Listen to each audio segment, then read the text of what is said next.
These are going to be very short comments on this issue. It's 3 minutes only. Mr. Wilson and then Ms. Terry. If you want to make more extended comments, we have provision at the end of the meeting for extended comments.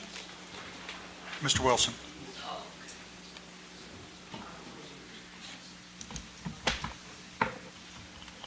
Am I on? Are you? Okay. Am I on? They say you are. Yes. Okay. Gee, Phil, I almost agree with everything you say today. I don't know what to do. 68%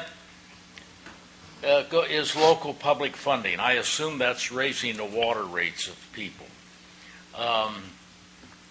Back in 2009, when the water bill passed, the conveyance was on it. Then Arnold took a private poll, and they decided that the water bill would not pass with the conveyance, so they took the conveyance off because the conveyance is still the third rail of California politics.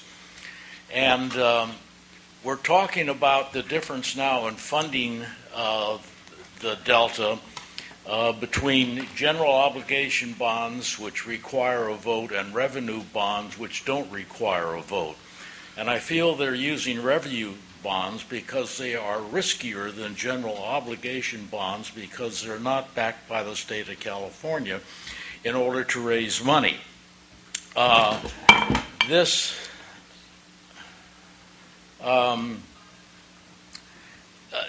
will, if it's revenue bonds, which the central water agencies are going to use to raise money to give to the DWR, which to provide a revenue stream, that puts the water agencies in charge of the Delta habitat because whoever has the gold rules, And they have been saying in their website that we're going to be involved in the Delta habitat.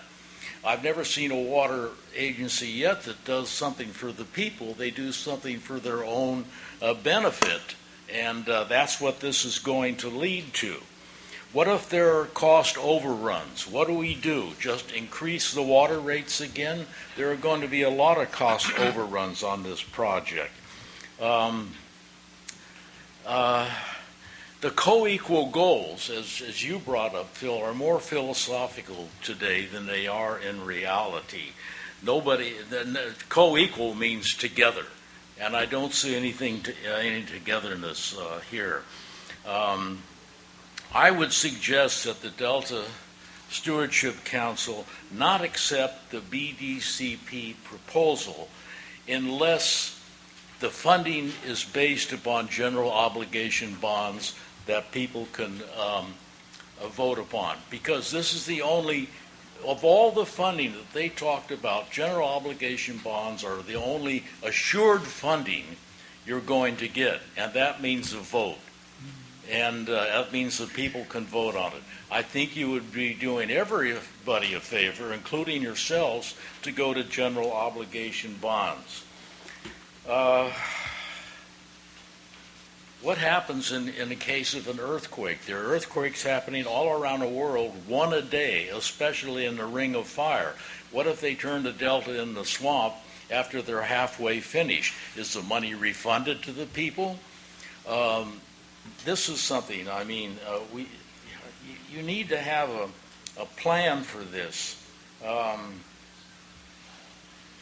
Again, to allow the water agencies to provide the revenue bond gives them control of the habitat restoration in the Delta, and I think that's a bad idea. So I wish you would consider these things, and thank you for your time. Thank you, Mr. Wilson.